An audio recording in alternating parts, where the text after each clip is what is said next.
이건 정말 충격적입니다. 베이징 명문대 여학생이 세계 여행 중 발견한 놀라운 진실의 중국 전역이 발칵 뒤집혔습니다. 한국 문화가 세계를 정복하고 있다. 그녀의 충격적인 발언에 중국 네티즌들은 말도 안 된다며 비웃었지만 그녀가 직접 촬영한 영상이 모든 의혹을 한순간에 날려버렸다고 하는데요. 심지어 중국 정부마저 인정할 수밖에 없었던 한국 문화의 압도적인 힘. 도대체 무슨 일이 일어난 걸까요? 충격적인 이야기 지금 시작합니다. 딱 1초만요. 좋아요와 구독 꾹 부탁드립니다. 비행기 표를 예약하려고 클릭하는 순간 제 손가락이 미세하게 떨렸습니다.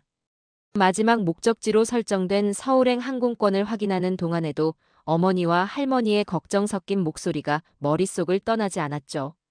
저는 중국 베이징의 명문대에서 국제관계학을 전공하는 22살 장애인입니다. 대학 졸업을 앞두고 책과 뉴스로만 접하던 세계를 직접 두 발로 걸으며 다양한 문화를 경험하고 싶었죠.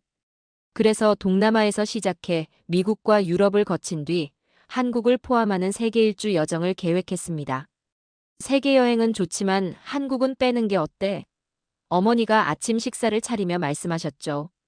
중국 소셜미디어에선 이미 오래전부터 한국에서 중국인들이 차별받는다는 이야기가 퍼져 있었습니다. 맞아, 요즘 한국 사람들이 우리 중국인들을 많이 싫어한다던데 거기서 무슨 일 생기면 어쩌려고 그러니? 평소에 차분한 할머니도 요즘 한중 관계가 예전 같지 않다며 심각한 표정으로 저를 붙들었죠. 최근 몇 년간 정치적 갈등과 문화적 논쟁으로 양국 관계가 냉각되면서 중국 내에서는 한국은 중국인을 환영하지 않는다는 이야기가 퍼져나갔습니다. 특히 대학 친구들 사이에서도 한국 가면 서비스가 안 좋을 수 있다. 중국인이라고 알면 태도가 달라진다는 소문이 많았죠. 저는 직접 경험해보지 않고 판단을 내리고 싶지 않았습니다. 국제관계를 공부하는 학생으로서 소문과 실제는 다를 수 있다는 것을 알고 있었죠. 엄마, 저 정말 괜찮을 거예요. 친구 메이리도 처음엔 같이 다닐 거고 조심해서 다닐게요. 어머니의 손을 꼭 잡으며 말했습니다. 사실 저도 속으로는 긴장이 되었죠. 정말 한국에서 중국인을 싫어한다면 어떤 일이 생길까? 왜 이웃 국가를 향한 부정적 이미지가 깊어졌을까 궁금했습니다. 그래도 여행을 포기하고 싶지는 않았죠. 이왕 떠나는 세계 일주라면 지리적으로 가까운 한국을 꼭 경험해보고 싶었습니다. 과연 한국은 정말 중국인들을 싫어할까? 그리고 왜 우리 중국인들은 이웃나라 한국에 이렇게 많은 편견을 갖게 된 걸까?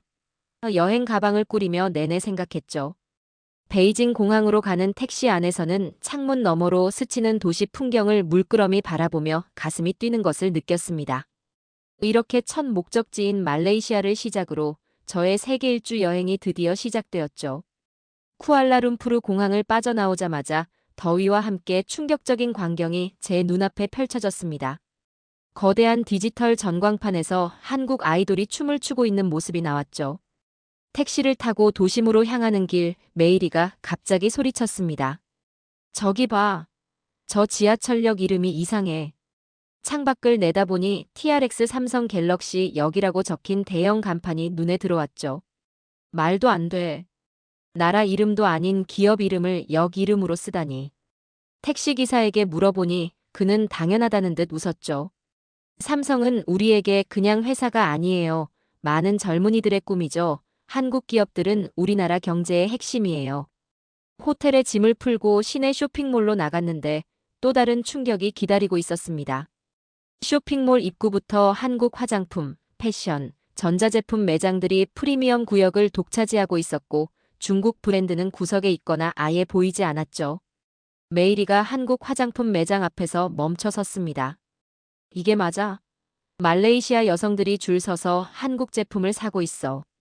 중국도 엄청난 제조국인데 여기선 왜 이렇게 한국이 인기 있는 거지? 유명한 한국 드라마 배우가 쓰는 제품이라서요. 뒤에서 목소리가 들려왔습니다. 아이샤라는 이름의 현지 대학생이었죠. 한국 드라마를 보면 피부가 완벽한 사람들만 나오잖아요. 그래서 다들 그 비결을 궁금해하죠. 말레이시아에서의 나흘이 눈 깜짝할 사이에 지나갔고 다음 목적지인 베트남으로 향하는 비행기 안에서 저는 여전히 그 충격에서 벗어나지 못했습니다. 하노이 시내는 오토바이 행렬로 정신이 없었죠. 하지만 그 혼잡함 속에서도 눈에 띄는 것들이 있었습니다. 길거리 곳곳에 걸린 한글 간판들, 그리고 한국 아이돌 포스터들이었죠. 여기서 가장 인기 있는 음식점을 보여드릴게요. 하노이 대학에서 만난 현지 학생 린이 말했습니다. 따라간 곳은 우영우 김밥이라는 식당이었죠. 문을 열자마자 김밥을 만드는 베트남인 직원들과 이상한 변호사 우영우 드라마 포스터로 가득한 벽면이 눈에 들어왔습니다. 주문대 앞에는 긴 줄이 서 있었죠. 여긴 항상 사람이 많아요. 특히 점심시간에는 줄이 밖까지 나와요. 린이 말했습니다. 왜 이렇게 인기가 많은 거죠? 그냥 김밥집 아닌가요? 제가 물었죠. 이곳은 한국 드라마를 좋아하는 학생들의 아지트예요. 베트남 전통 음식보다 김밥이 더 인기 있다니 믿기 힘들죠? 한국어를 배우는 학생들도 많이 와요. 우리 학교에서 한국어과가 입학 경쟁률 1위거든요. 한국어를 배우면 삼성이나 LG 같은 기업에 취업할 가능성이 높아져서 모두가 원하죠. 저는 순간 할 말을 잃었습니다. 중국어는 인기 없나요? 중국 기업들도 많잖아요. 리는 솔직하게 대답했습니다. 물론 중국어도 배우긴 해요. 하지만 한국 기업이 주는 급여와 복지가 더 좋고 음악, 패션 등 모든 편에서 한국 문화를 더 좋아하죠. 동남아를 여행하며 저는 충격과 혼란, 그리고 부러움이 뒤섞인 감정을 느꼈습니다. 한 가지 확실한 것은 한국이라는 나라가 제가 생각했던 것보다 훨씬 더 강력한 문화 강국이라는 사실이었죠. 베트남에서의 마지막 밤, 호텔 옥상 바에서 현지 대학생들과 모임을 가졌습니다. 베트남어, 중국어, 영어가 섞인 웃음소리가 밤하늘에 퍼졌죠. 솔직히 물어봐도 될까요? 제가 용기를 내어 질문했죠. 왜 중국 문화보다 한국 문화를 더 좋아하는 것 같나요? 중국도 오랜 역사와 아름다운 문화를 가진 나라인데 말이죠. 잠시 어색한 침묵이 흘렀지만 영문학을 전공하는 베트남 학생 타나폰이 솔직하게 대답해 주었습니다. 사실 중국 영화나 드라마도 좋아하는 사람들이 있어요. 하지만 한국 콘텐츠는 글로벌 트렌드를 더 잘 반영하는 것 같아요. 중국 콘텐츠는 국내용 이미지가 너무 강하다고 느껴져요. 그런데 요새 중국 정부가 한류를 견제한다는 이야기를 들었어요. 한한령이라고 들어보셨나요? 중국에서 한국 문화 콘텐츠를 규제하는 정책이요. 그 말에 저와 메이리는 서로를 바라봤어요. 물론 알고 있었지만 외국인의 입에서 그 말이 나오니 더 충격적이었죠. 사실 그런 통제가 오히려 더 호기심을 불러일으키기도 해요. 금지된 것에 대한 욕망이라고 할까요? 저희 베트남 친구 중에도 중국에 있는 친구들이 다른 비밀 경로를 통해서 한국 드라마를 몰래 보는 이야기를 들었어요. 대화가 깊어질수록 저는 중국인으로서의 자부심과 한류의 영향력 사이에서 복잡한 감정을 느꼈죠. 메이리는 점점 불편해하는 듯 했습니다. 하지만 중국 문화도 수천 년의 역사와 깊이가 있잖아요. 메이리가 약간 방어적인 어조로 말했습니다. 타나폰이 부드럽게 미소 지으며 이야기했죠. 한국은 전통과 현대를 조화시키는데 10년 전만 해도 이런 말은 없었는데 세상이 빠르게 변하고 있네요. 베트남에서의 마지막 밤이 깊어갈수록 제 마음속에는 의문이 커져갔어요. 정말 중국과 한국의 문화적 영향력이 이렇게 다른 건가? 왜 우리 중국은 문화 수출에서 한국만큼 성공하지 못했을까? 호텔로 돌아오는 길 메이리가 침묵을 깼습니다. 너무 신경 쓰지 말자. 그들이 뭐라 하든 중국은 여전히 강대국이야. 나도 알지만 오늘 대화는 많은 생각을 하게 만들긴 해. 문화의 힘이란 게 단순히 국가의 크기나 경제력만으로 결정되는 게 아닌가 봐. 방 안에 누워 천장을 바라보며 저는 동남아시아 여행에서 본 것들을 곱씹어 보았죠. 한국이라는 작은 나라가 어떻게 이런 문화적 영향력을 가질 수 있게 되었는지, 그리고 그것이 제가 지금까지 알고 있던 세계관에 어떤 변화를 가져왔는지 생각했습니다. 내일은 미국으로 향하는 비행기를 탈 예정입니다. 과연 미국에서도 같은 현상을 볼 수 있을지, 서구 사회에서는 동양 문화의 위상이 다를지 궁금했죠. 다음 날 뉴욕 JFK 공항에 발을 내딛는 순간 동남아시아의 습한 공기와는 완전히 다른 분위기가 저를 맞이했습니다. 높은 천장, 서둘러 움직이는 사람들, 그리고 여러 언어가 뒤섞인 소음이 공항을 가득 채웠죠. 미국, 세계의 중심이라 불리는 이곳에서도 한류의 흔적을 발견할 수 있을지 궁금했습니다. 멀리서 친척 오빠 리나오가 손을 흔들었습니다. 오빠는 8년 전 유학차 미국에 온 뒤 뉴욕 대학 근처에서 중식당을 운영하고 있었죠. 반가운 포옹을 나눈 후 우리는 맨해튼으로 향하는 택시에 올랐습니다. 어때? 동남아시아 여행은 재미있었어? 리나오 오빠가 물었습니다. 놀라운 경험이었어요. 특히 한국 문화의 영향력이 상상 이상이더라고요. 오빠, 미국 대학에 한국어 수강생이 많다는 얘기가 사실인가요? 리나오는 고개를 끄덕였습니다. 맞아, 요즘 브라운대, 콜럼비아대 등 명문대에서 한국어 수업이 인기를 끌고 있어. 몇몇 대학은 한국어 교수가 부족해서 추가 채용을 하고 있다는 소식도 들었지. 저는 그 말이 사실인지 확인하고 싶었습니다. 다음 날 리나오의 식당 일을 도와주기로 약속한 후 저는 근처 콜럼비아 대학교 캠퍼스를 방문했죠. 도서관으로 향하던 중 한국어 초급반 포스터가 게시판에 붙어 있는 것을 발견했습니다. 놀랍게도 수강 정원 초과 대기자 명단 작성 중이라는 문구가 눈에 띄었죠. 근처 대형 서점에 들어가자 더 놀라운 광경이 펼쳐졌습니다. 언어 학습 코너에 한국어 교재가 영어, 스페인어, 프랑스어 다음으로 많은 자리를 차지하고 있었습니다.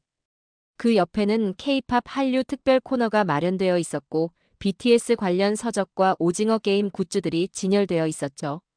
리나오의 식당으로 돌아왔을 때 생각보다 많은 손님들이 줄을 서 있었습니다. 주방을 도와주며 리나오와 이야기를 나눴죠. 손님이 많네요. 오빠 식당이 유명한가 봐요. 리나오가 웃으며 대답했습니다. 사실 최근에 중국 요리보다 한국 요리를 찾는 손님들이 많아져서 메뉴에 불고기와 김치를 추가했어. 특히 K-팝이나 한국 드라마 팬들이 종종 와서 근처에 한식당은 어디 있냐고 물어보기도 하지. 그 말을 듣고 기분이 묘했습니다. 미국에서까지 중국 음식보다 한국 음식을 선호한다니.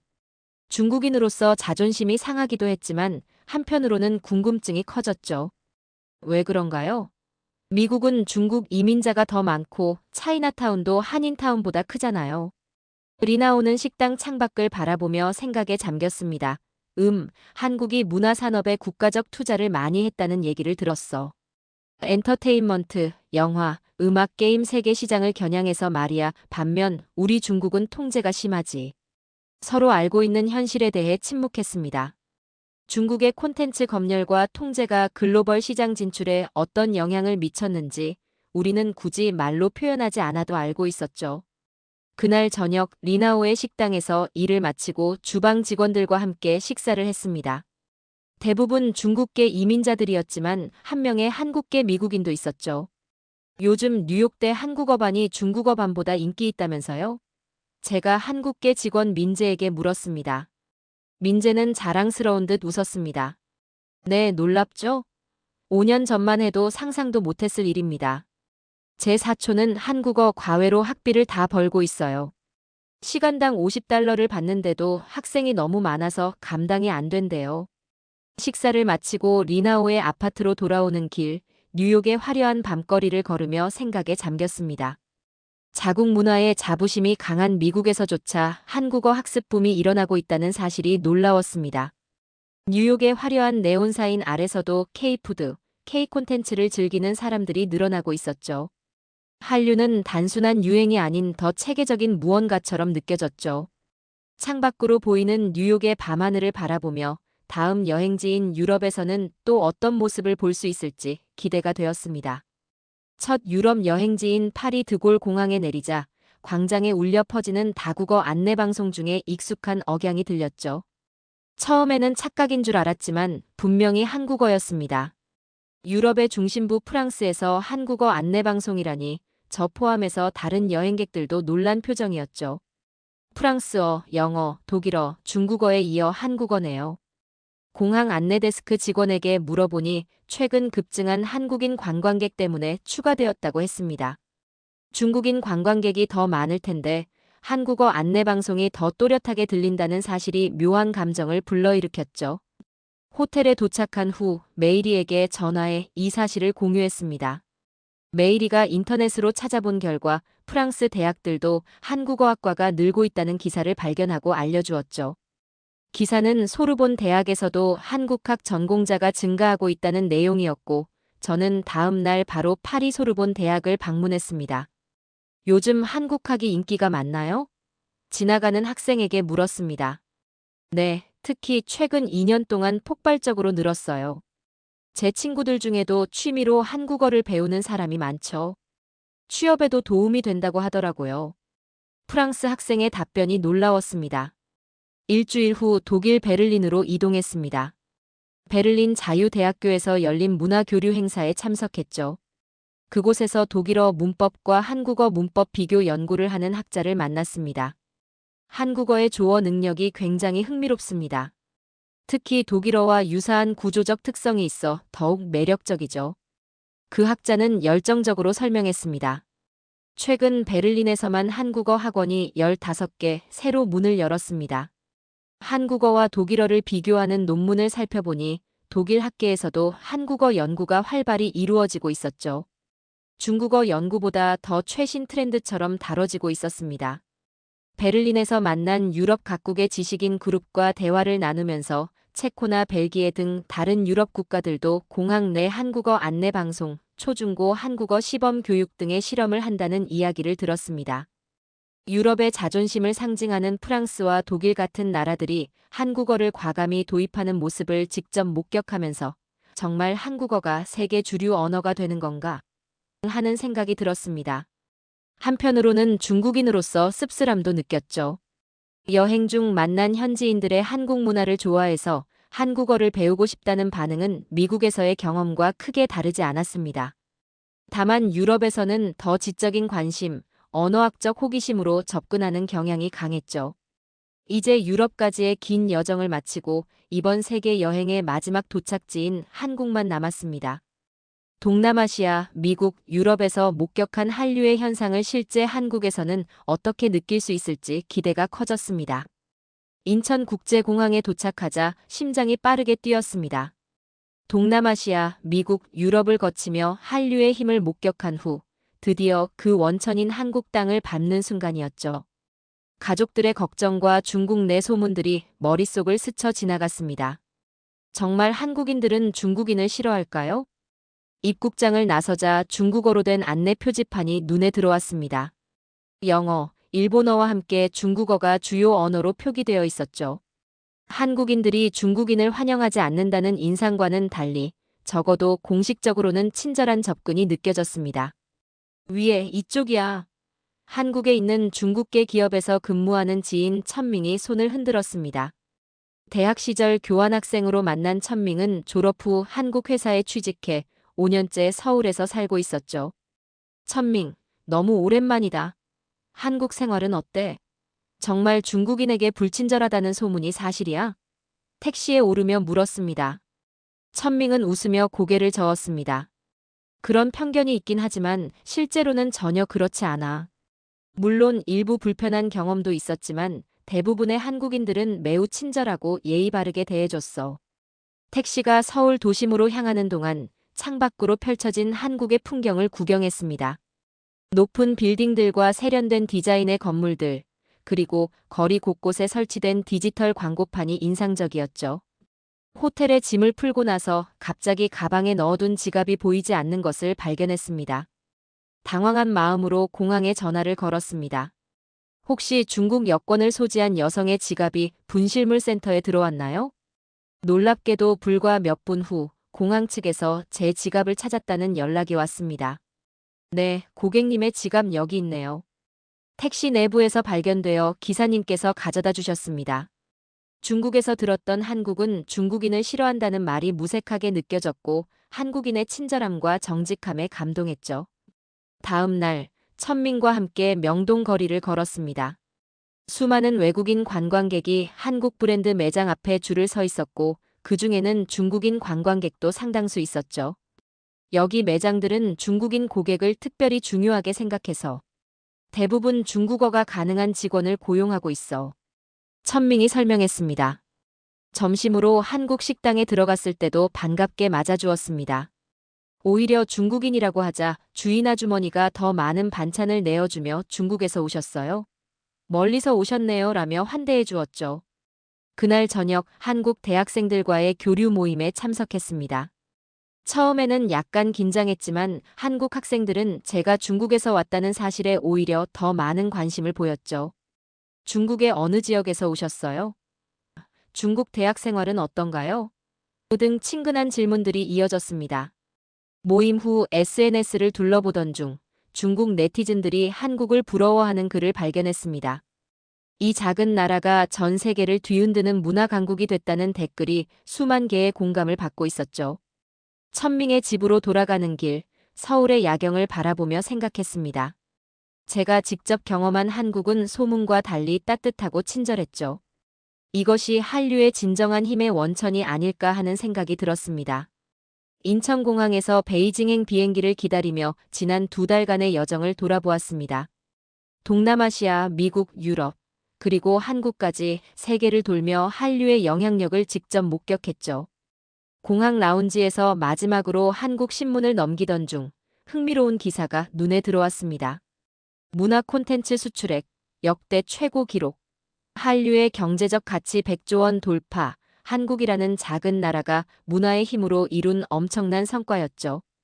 그 기사를 읽으며 저는 이번 여행이 단순한 세계 일주가 아닌 문화의 힘에 대한 깊은 이해를 얻는 여정이었음을 깨달았습니다. 베이징에 도착하자 공항에는 어머니와 할머니가 기다리고 있었죠. 집으로 돌아가는 차 안에서 할머니가 물었습니다. 위에야, 정말 한국이 중국인을 싫어한다는 건 사실이 아니었니? 네, 할머니 제가 직접 경험해보니 오히려 환영하는 분위기였어요. 물론 모든 사람이 다 그렇진 않겠지만 제가 중국인이라고 불친절하게 대한 적은 없었죠. 어머니도 궁금한 듯 물었습니다.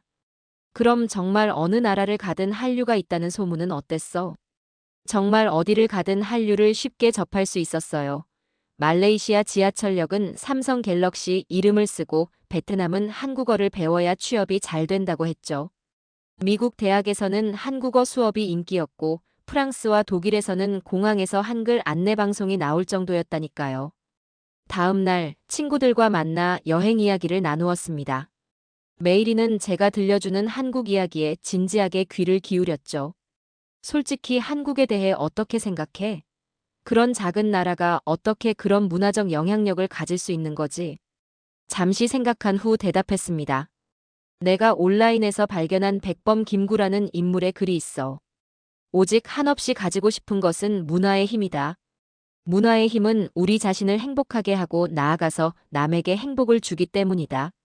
친구들이 의아해하는 표정을 지었고 저는 좀 더 자세하게 설명해 주었죠. 이 여행을 통해 깨달은 건 정치나 경제적 힘도 중요하지만 문화가 사람들의 마음을 움직이는 진짜 열쇠라는 거야.